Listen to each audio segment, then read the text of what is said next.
So we need to get the facts straight. How does this virus work? How does it transmit? Where does it want to go? And let's protect ourselves. I'm Dr. Peter Lin.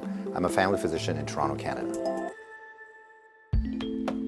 The coronavirus is a family of viruses that can cause as mild things as just a common cold, all the way up to SARS or MERS. These are these bad pneumonias that we're talking about. And basically what these viruses are, they look like a tennis ball with all these spikes sticking out of it. And depending on the type of spike, it allows that virus to attach to certain places. So some viruses, they have the spike that attaches to your nose. So basically you just get a common cold.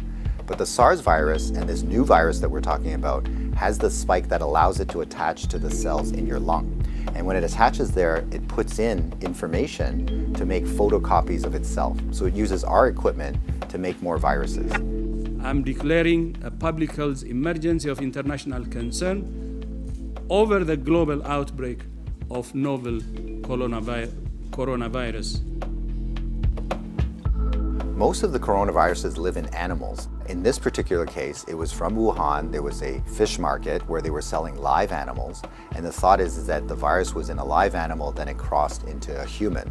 But then what we found was that people were getting sick in terms of healthcare workers, in terms of family members that were looking after them, which now meant that the virus can pass from human to another human. Just like all viruses, it needs to reach a target, which is your lung. And it has to get there with your help. It has no feet and no wings. So therefore it needs us to move it there. So that's why we keep saying, don't hang around sneezy people because you're gonna breathe it in. And don't touch your face because that's how the virus is gonna get in. The masks are helpful, but they're not necessary because they're leaky. The ones that you and I buy basically have pockets here, so therefore the virus can get in. What the masks really do is they stop us from touching our face. If you're sick, we tend to mask you, so therefore you're not spewing out the viruses to other people sitting around you. The true people that have the real masks are the N95. Those are sealed. These are for the doctors that may be caring for the patients. So in the beginning, the coronavirus will cause kind of like flu-like symptoms or a cold. So people just get the stuffy nose, that kind of thing. But you'll understand that as soon as that virus starts manufacturing in your lung cells, they're producing all these copies of the virus, all of a sudden now you kill the lung cells. So now you can't exchange oxygen. And that's why one of the early symptoms is people get very short of breath and they tend to have a difficult time breathing, and that's why they end up in hospital.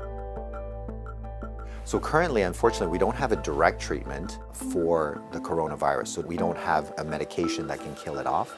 And so it's really supportive. So in other words, the patient can't breathe, we give them oxygen, help them to breathe. They can't drink, so therefore we give them fluids to support them. Their kidneys begin to shut down, we help them with all those things. So it's a very supportive process. This is a new virus that we've never seen before. So our immune system, our army, are having a hard time figuring out what to do. So usually what we have to do is we make something called antibodies. So these are things that can grab onto the spikes that we see on the virus, and it'll get rid of the virus for you, and that will actually bring you back to good health. So therefore the elderly may have a worse outcome, and of course the young children. So the babies, their immune system is not so good either, so they may not make those antibodies as well. So just remember, your hands may be with virus. Virus cannot hurt you because it can't get through the skin, but the moment I do this, now I've brought the virus right to where it wants to go. So let's remember not to touch our hands to our face. So let's say you think that you might have been on a plane or you might have bumped into somebody that has it. What should you do? So the first thing is to contact a healthcare worker to tell them that potentially you have it. If you're feeling symptoms and you're going to go into a facility, call ahead. Okay, so whether you're calling the paramedics or whether you're calling the hospital or your doctor, just mention that you were on a flight. If you don't have any symptoms, then what we do is a little bit of a self-quarantine. In other words, we can just keep you away from other people, and so you don't go into parties, don't go with your friends, don't go into public transportation. So we can contain it very easily by making sure that you do a self-confinement, so to speak, for the, let's say, 7 to 14 days is the longest incubation time. So after that, if you're feeling well, then you don't have anything to worry about. If we get the facts right, then we don't have to be overly worried, but we do the right things so that we don't get the virus ourselves and that we don't pass it on to others. And if we look after each other in this way, this virus will have nowhere to go. It needs us to move it, it needs us to make copies for it, and if we don't help it, then the virus will stop. So we have the power to do that right now.